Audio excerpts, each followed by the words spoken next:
Bismillahirrahmanirrahim. Assalamualaikum warahmatullahi wabarakatuh dan salam sejahtera. Sebelum itu, saya ingin mengucapkan ribuan jutaan terima kasih kepada pensyarah penilai kita, iaitu Profesor Maya, Datuk Dr. Noliah Kudus, kerana sudi menghadirkan diri, kerana sudi mendengar dan melihat forum kami pada kali ini. Dan tidak lupa juga, terima kasih kepada barisan panel kita kerana dapat menghadirkan diri untuk membincangkan forum yang bertajuk Peranan Falsafah Insan Sejahtera antara keperluan, kepentingan dan kemestian. Baik, kami daripada kumpulan 8 dan di paparan skrin merupakan nama ahli kumpulan kami dan kami terdiri daripada 6 orang. Sebelum itu, saya ingin memperkenalkan diri saya. Nama saya Muhammad Luqman Hakim bin Anwar dan merupakan moderator pada forum kali ini. Baik, seterusnya saya akan pergi kepada pengenalan dan saya akan terangkan serba sedikit pengenalan forum kita pada hari ini. Berbalik kepada tajuk forum kita, iaitu Peranan Falsafah Insan Sejahtera yang berkait rapat dengan falsafah pendidikan kebangsaan.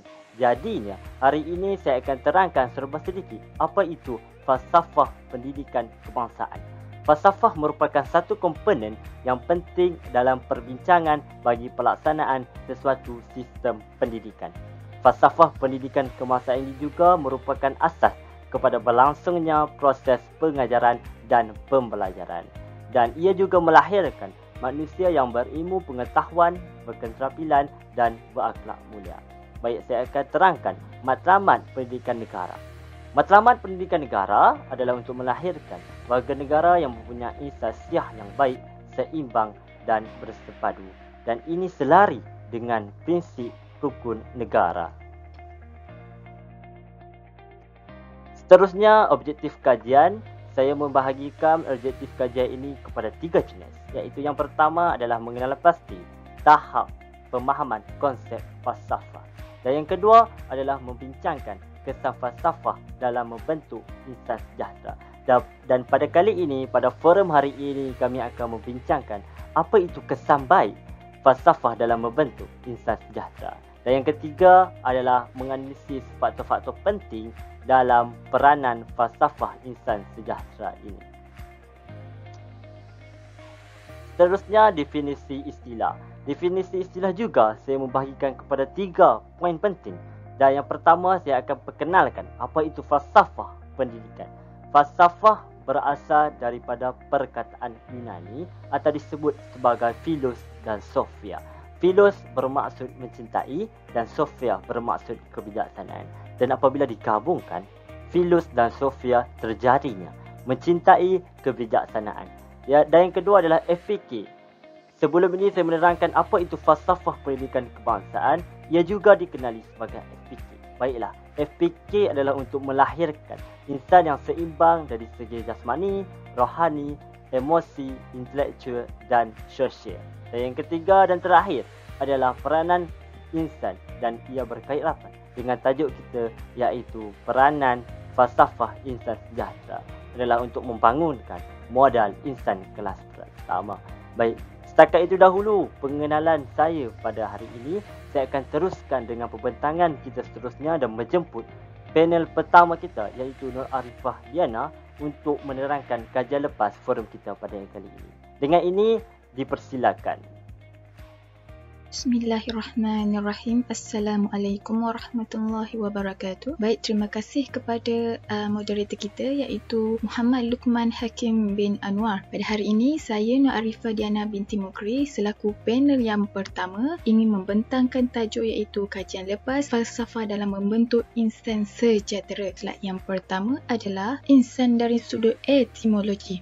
Terdapat 3 poin, iaitu istilah al-insan dari sudut etimologi bermaksud harmoni, lemah lembut tampak atau pelupa. Selain itu, dalam Al-Quran, Allah Subhanahu Wa Taala menyebut manusia dengan istilah pelbagai, iaitu sebanyak 366 kali. Yang pertama adalah istilah bashar sebanyak 35 kali dalam bentuk mufrad dan sekali dalam bentuk mutannah. Selain itu, istilah al-ins sebanyak 18 kali dan istilah al-insan sebanyak 65 kali dan sebagainya. Poin yang ketiga adalah istilah al-insan digunakan dalam Al-Quran untuk menunjuk kepada manusia dengan jiwa dan raganya. Slide yang seterusnya adalah dari sudut terminologi. Terdapat 4 poin, iaitu antaranya dari sudut istilah manusia sebagai konsep, fakta, gagasan realiti, kelompok iaitu genus atau seorang individu. Selain itu, menurut Kamus Dewan ialah manusia sebagai makhluk yang mempunyai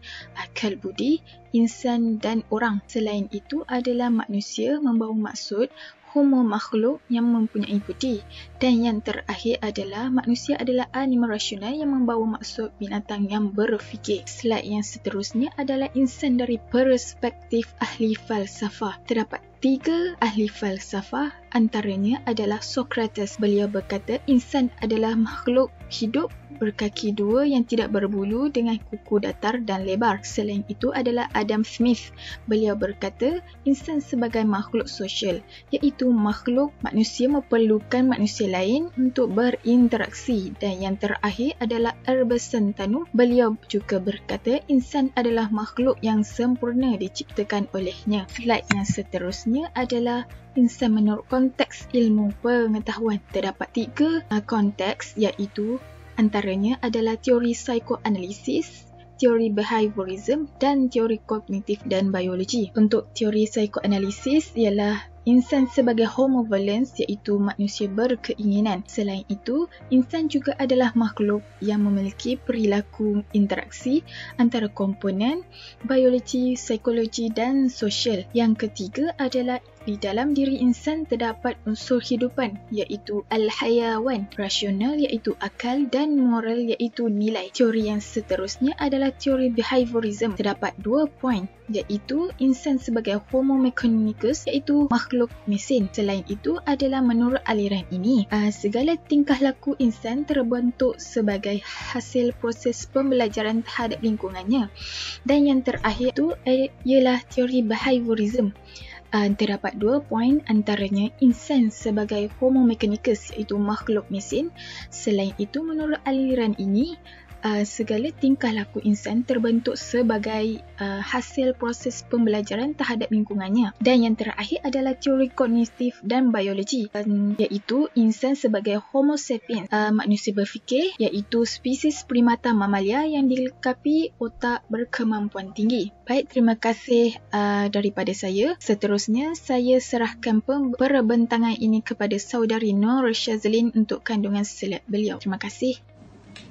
Terima kasih kepada panel pertama kita, iaitu Nur Arifah Diana. Saya, Nur Shazlin binti Muhammad Zaid, selaku panel kedua pada forum hari ini. Saya akan membentangkan tentang faktor-faktor yang mempengaruhi peranan falsafah insan sejahtera. Terdapat 4 faktor. Yang pertama ialah faktor agama, yang kedua ialah faktor ekonomi, yang ketiga ialah faktor sosial dan yang keempat ialah faktor individu. Okey, faktor yang pertama ialah faktor agama. Agama Islam merupakan agama yang rasmi bagi negara kita di Malaysia. Di samping itu, juga ada agama Kristian, agama Buddha, agama Hindu dan sebagainya juga bebas dianuti mengikut undang-undang di negara ini. Agama-agama ini, khasnya agama Islam, merupakan faktor-faktor yang penting mempergiatkan aktiviti kehidupan bangsa dan mengembangkan potensi manusia, iaitu manusia yang beriman dan bertakwa terhadap Tuhan Yang Maha Esa dan berbudi pekerti luhur, memiliki pengetahuan, mempunyai kesihatan jasmani dan rohani, memiliki kepribadian yang mantap dan mandiri, serta memiliki rasa tanggungjawab kemasyarakatan dan kebangsaan haruslah dipupuk dalam diri setiap insan. Unsur agama ini dapat dihayati oleh semua insan dengan mewujudkan insan yang seimbang dari segi harmoni, jasmani dan intelek berdasarkan kepercayaan dan kepatuhan kepada Tuhan Yang Maha Esa. Okey, faktor yang kedua ialah faktor ekonomi. Sebagaimana yang telah kita diketahui umum, yang terlatih dalam pelbagai kemahiran dapat membantu negara kita untuk memperkembangkan ekonomi dan meningkatkan daya pengeluarannya. Tujuan ini dapat dicapai dengan melahirkan insan yang berilmu pengetahuan, berketerampilan, bertanggungjawab dan berkeupayaan untuk memberi sumbangan terhadap kemakmuran negara kita sekaligus membentuk insan yang berakhlak mulia. Sebagai contoh, yang dapat dilihat ialah dua negara, iaitu negara Jepun dan Korea Selatan adalah dua buah negara yang aset materialnya yang amat sedikit berbanding dengan negara kita, tetapi dia dapat berjaya membuktikan bahawa pembangunan modal insan yang mantap dapat membantu memajukan diri dan negara mereka standing dengan negara-negara maju yang lain. Okay, selain itu, faktor sosial. Masyarakat Malaysia terdiri daripada berbagai bilangan kaum. Keharmonian dan kemakmuran di negara bergantung kepada amalan sikap toleransi, bekerjasama dan hormat menghormati antara satu dengan yang lain. Sikap yang positif ini adalah amat penting dalam diri setiap insan untuk mewujudkan keadaan sosial yang stabil. Justru itu, sikap tolak ansur dan tolong menolong haruslah diterapkan dalam diri setiap insan sejak azali lagi. Okey, akhir sekali, faktor individu. Itu potensi individu dapat dikembangkan melalui proses pendidikan. Potensi individu ini meliputi aspek-aspek intelek rohani, emosi dan jasmani. Perkembangan potensi individu secara menyeluruh dan bersepadu akan menjadi insan yang seimbang dan harmoni. Insan yang seimbang dan harmoni sentiasa mengamalkan sikap bersyukur, sentiasa menikmati ketenteraman jiwa serta bersedia menghadapi cabaran hidup dengan tenang. Seterusnya, cita-cita melahirkan individu yang seimbang dan harmoni merupakan aspek yang amat penting dalam diri kita untuk membentuk insan yang terbilang dan gemilang. Okey, sekian sahaja daripada saya. Seterusnya, saya menyerahkan pembentangan ini kepada panel yang seterusnya ialah Nur Akilah Alia. Terima kasih kepada panel Nur Shazlin sebentar tadi. Assalamualaikum. Saya Nur Akilah Alia akan menerangkan kepentingan-kepentingan wujudnya falsafah dalam membina insan sejahtera. Kepentingan falsafah yang pertama adalah ia mampu menjadi penyelesaian dalam masalah-masalah manusia. Falsafah dapat menyiasatkan kebenaran, realiti, tujuan dan minda manusia serta dapat membantu dalam menghadapi situasi yang memerlukan pembuatan keputusan.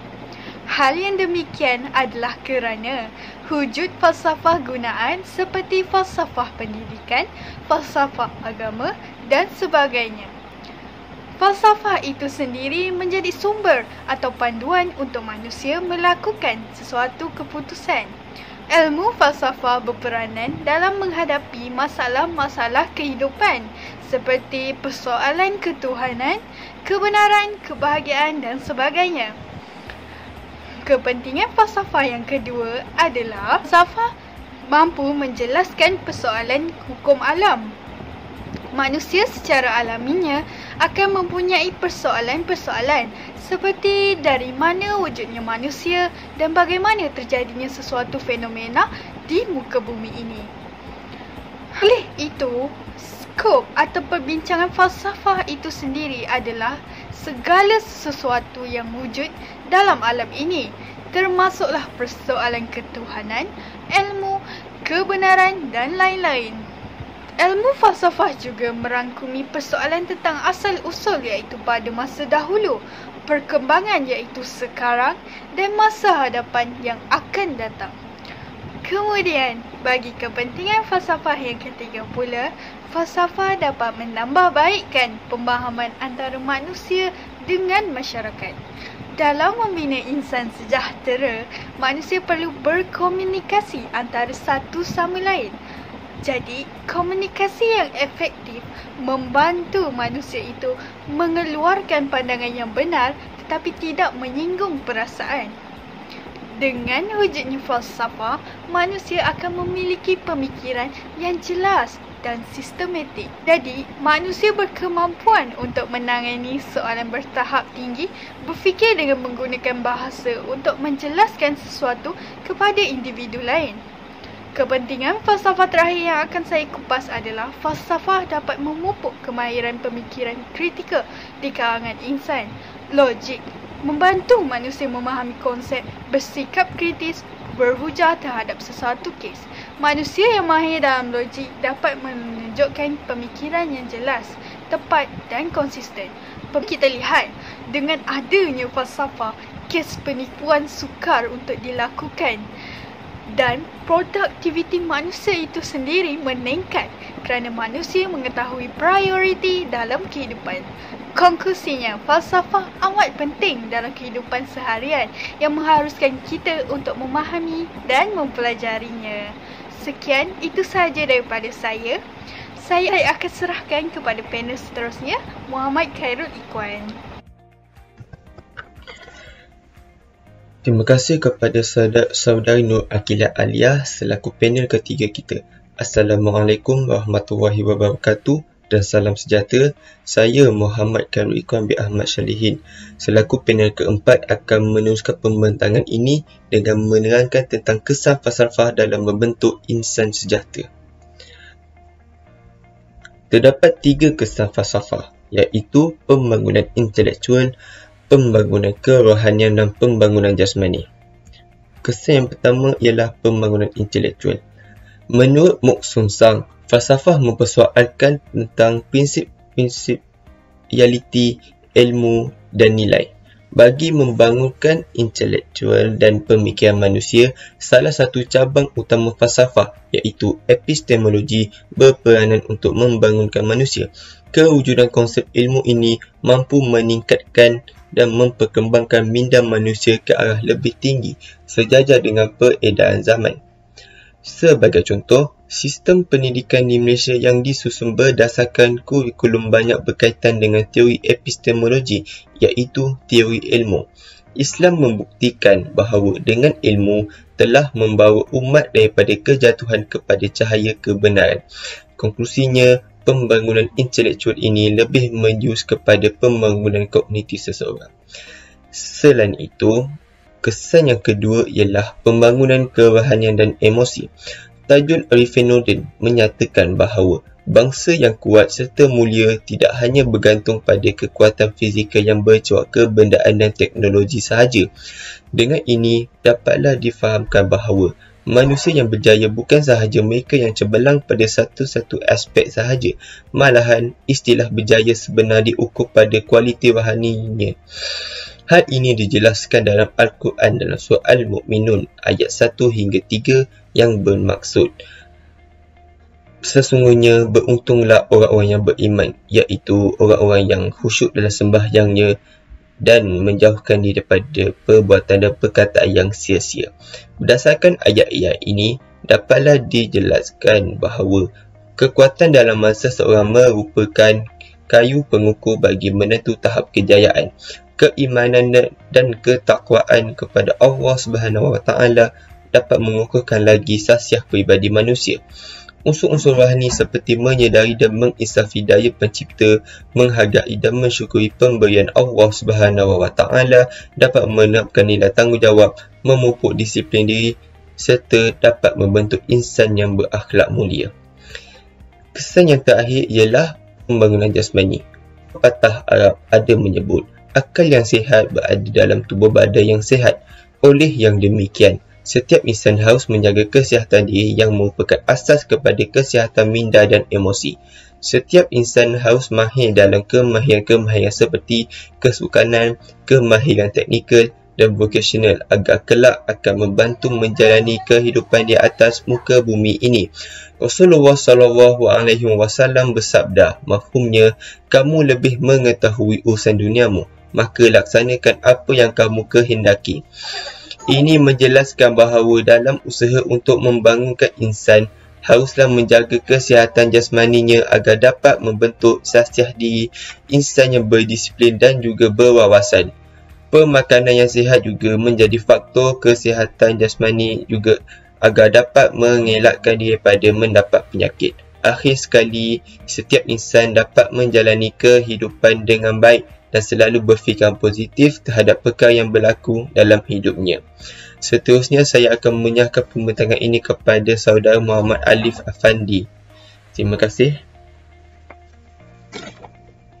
A'udzubillahi minasyaitonirrajim. Bismillahirrahmanirrahim. Assalamualaikum warahmatullahi taala wabarakatuh. Saya ucapkan kepada semua. Okey, terlebih dahulu saya ucapkan terima kasih kepada panel sebelumnya yang telah menjemput saya. Okey, sebelum itu eloklah sekiranya saya memperkenalkan diri saya terlebih dahulu. Okey, nama diberi Muhammad Alif Afandi bin Ibrahim dan di sini saya akan mengupaskan serba sedikit berkenaan dengan langkah dalam membentuk insan sejahtera, di mana perkara ini amatlah penting kepada kesejahteraan ekonomi rakyat dan juga kesejahteraan negara. Okey, baiklah, tanpa kita melengahkan masa lagi, mari kita teliti langkah demi langkah yang boleh dilakukan oleh sesebuah pihak dalam menjayakan pembentukan insan sejahtera ini. Okey, langkah pertama di mana pihak sekolah boleh menerapkan nilai-nilai murni dalam diri seseorang pelajar. Seperti yang kita tahu, penerapan nilai-nilai murni ini amatlah penting bagi melahirkan disiplin dalam diri seseorang pelajar. Disiplin diri dapat menjadikan seseorang itu berguna dan patuh akan setiap perilaku yang ditunjukkan serta patuh akan arahan-arahan yang telah diberikan. Dan dengan inilah yang akan membentuk insan sejahtera yang berguna kepada sesebuah masyarakat. Okey, seterusnya kita beranjak pula kepada langkah kedua di mana pihak kerajaan boleh mengadakan atau melaksanakan kempen kesedaran mengenai kepentingan-kepentingan falsafah dalam membentuk insan sejahtera. Seperti yang kita tahu, kempen-kempen ini merupakan sesuatu pemangkin dalam menjayakan sesuatu program di mana keberkesanannya bagi membuka lagi minda, pemikiran serta membuka perspektif masyarakat mengenai kesedaran akan sesuatu perkara. Okey, selain itu, langkah yang boleh dilakukan oleh ibu bapa di mana ibu bapa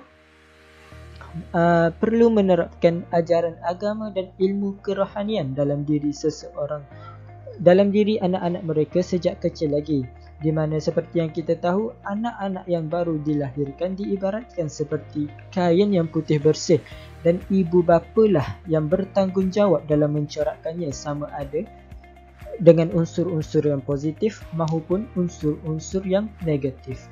Okey, seterusnya langkah di mana pihak media massa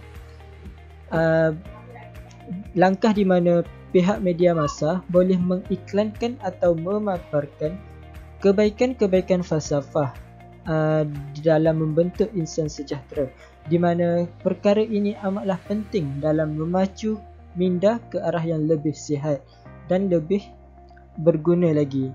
Okey, justru itu antara platform yang boleh digunakan bagi mengiklankan sesuatu perkara iaitu aplikasi YouTube, Facebook, Instagram dan Twitter. Seperti yang kita tahu, disebabkan oleh peralihan zaman di mana kesempurnaan teknologi, platform ini boleh diakses dan dicari dengan mudah sekali. Okay, justru itu platform ini sangatlah berguna di masa sekarang ini. Okey, saya rasa itu sahaja daripada saya. Saya serahkan semula majlis ini kepada moderator kita iaitu Saudara Luqman Hakim. Sekian, terima kasih. Terima kasih kepada kelima-lima ahli panel kita kerana membincangkan dan memberi pendapat masing-masing yang bernas tentang forum kita pada hari ini, iaitu peranan falsafah insan sejahtera. Baik, saya akan teruskan yang terakhir, iaitu kesimpulan. Yang pertama adalah peranan falsafah adalah satu matlamat untuk menjadikan setiap insan mempunyai jati diri yang unggul. Dan yang kedua adalah sistem pentaksiran pendidikan kebangsaan direka bentuk untuk mencapai hasrat falsafah pendidikan kebangsaan ke arah membangunkan potensi pelajar secara holistik. Dan yang ketiga adalah falsafah pendidikan kebangsaan adalah sentiasa berusaha untuk menjadikan rakyat Malaysia yang unggul dari segi emosi, rohani, intelektual, jasmani dan sosial. Setakat itu sahaja forum kami pada kali ini, dan sebelum itu saya ingin mengucapkan sekali lagi terima kasih kepada pensyarah penilai dan juga barisan panel kerana sudi menghadirkan diri mendengar tentang forum kita pada kali ini, iaitu peranan falsafah insan sejahtera. Terima kasih, terima kasih, terima kasih.